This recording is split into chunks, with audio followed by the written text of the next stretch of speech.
പ്രിയപ്പെട്ട കൂട്ടുകാരെ, ഇന്ന് ഞാൻ നിങ്ങളെ ഉണ്ടാക്കി കാണിക്കാൻ പോകുന്നത് ഒരു ട്രഡീഷണൽ പലഹാരമാണ്. ഞാൻ ഇതുവരെ അത് ഉണ്ടാക്കിയിട്ടില്ലായിരുന്നു.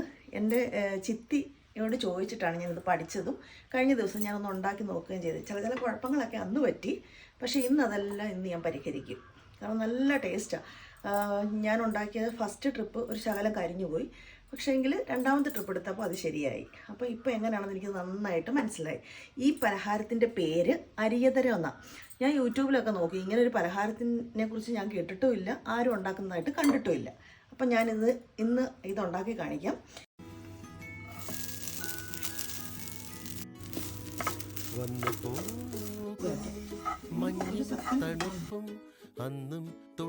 ഇതിന് വേണ്ട സാധനങ്ങളെന്ന് വെച്ചാൽ തേങ്ങ നന്നായിട്ട് വറുത്തത്, ഇതൊരു അരമുറി തേങ്ങ ഉണ്ട്. പിന്നെ വേണ്ടത്, ഇതിന് കരിപ്പട്ടിയാണ് വേണ്ടത്, ശർക്കരയല്ല വേണ്ടത്, നല്ല കരിപ്പട്ടി, അത് മധുരത്തിനനുസരിച്ച്. ഞാനിപ്പം അരിപ്പൊടി, വറക്കാത്ത അരിപ്പൊടിയാണ് വേണ്ടത്, അത് ഞാനൊരു ചെറിയ 2 കപ്പ്. പിന്നെ നമ്മളിത് കുഴയ്ക്കുന്ന സമയത്ത് ഒരു ശകലം മൈദാപ്പൊടി ചേർക്കണം. കാരണം പച്ച അരിപ്പൊടി ആയതുകൊണ്ട് ചിലപ്പോൾ പൊട്ടിത്തെറിക്കാനുള്ള ചാൻസ് ഉണ്ട്. അത് പൊട്ടിത്തെറിക്കാതിരിക്കാൻ വേണ്ടിയിട്ടുള്ളൊരു ടിപ്പാണ് ഈ മൈദാമാവ്. പിന്നെ വേണ്ടത് ചുക്കുപൊടി, ഏലക്ക. പിന്നെ നമുക്ക് വറക്കാൻ ആവശ്യമായ വെളിച്ചെണ്ണയ്ക്കകത്ത് തന്നെ വറക്കുന്നതായിരിക്കും ഇത് നല്ലത്. അപ്പം ഇനി ഇത് എങ്ങനെയാണ് ഉണ്ടാക്കുന്നതെന്ന് കാണിച്ചു തരാം. വരില്ല ആരും തടുക്കാൻ എതിർക്കാൻ, കുതിച്ചു നീങ്ങണം മടിച്ചിടേണ്ടടോ. ഇതാണ് ലോകം, എനിക്കും നിനക്കും ഇതിൽ തുടിച്ചു നീന്തുവാൻ തിടുക്കമോ.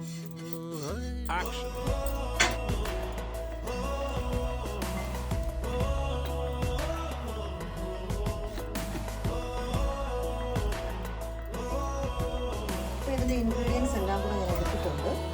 നമുക്ക് ഒരു ചപ്പാത്തി മാവിൻ്റെ പരുവത്തിൽ ഒന്ന് കുഴച്ചെടുക്കണം. നന്നായിട്ട് ഞെരടി അത് യോജിപ്പിക്കണം. എന്നിട്ട് ശകലം വെള്ളം ഒഴിച്ച്, വെള്ളം ഒട്ടും കൂടരുത്, ചപ്പാത്തിമാവ് പോലെ തന്നെ കുഴച്ചെടുക്കണം. ഇനി നമുക്കൊരു ശകലിച്ച വെള്ളം ഒഴിച്ചു കുഴച്ചു കൊടുക്കണം. വളരെ കുറച്ച് വെള്ളമേ ഒഴിച്ച് കുഴയ്ക്കാവൂ.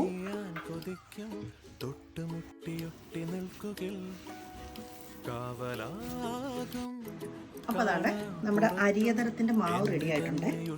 ഇനി നമുക്ക് ഒരു ചെറിയ ഒരു ഷേപ്പിൽ ഇതാദ്യം ഒന്ന് റെഡിയാക്കി വയ്ക്കാം. എന്നിട്ട് നമുക്ക് എണ്ണയ്ക്കകത്ത് വറുത്തിടാം. ചെറിയ ഉരുളയാക്കണം. ചെറിയ ഉരുളയാക്കിയിട്ട് 2 വിരലുകളും ഇതാണ് നമ്മുടെ അരിയതരം. ഈ സാധനം നമ്മൾ ഈ എണ്ണയ്ക്കകത്തിട്ട് വറുത്ത് വരും. മറച്ചു വെക്കാൻ നമുക്ക് സാധ്യമോ? വീണാൽ അഴിച്ചും തരാനായി അടുത്തു തന്നെയെന്നുമുണ്ട് ഞാനൊരാ.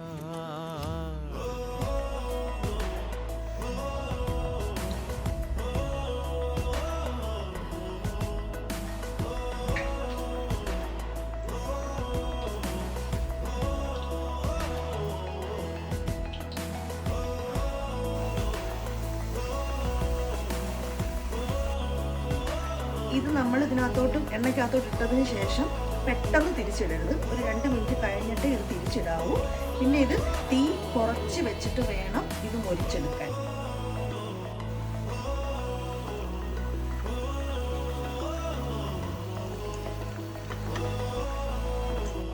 അപ്പോൾ നമ്മുടെ അരിയതരം നല്ല റെഡിയായിട്ടുണ്ട്. നല്ല മൊരി വരാതിരിക്കുള്ളൂ. ഇച്ചിരി കട്ടിയായിരിക്കും, പക്ഷെ നല്ല ടേസ്റ്റാണ്.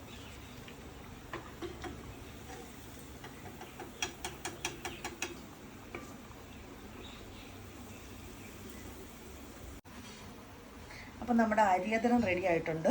ഇനി ഇത് നന്നായിട്ട് തണുക്കണം. നന്നായിട്ട് തണുത്തിട്ട് ഒരു ഭരണിക്കകത്തിട്ട് സൂക്ഷിച്ച് വയ്ക്കാം. ഒത്തിരിയൊക്കെ ഉണ്ടാക്കുവാണെങ്കിൽ ഇത് കേടുകൂടാതിരിക്കും കുറച്ച് നാൾ.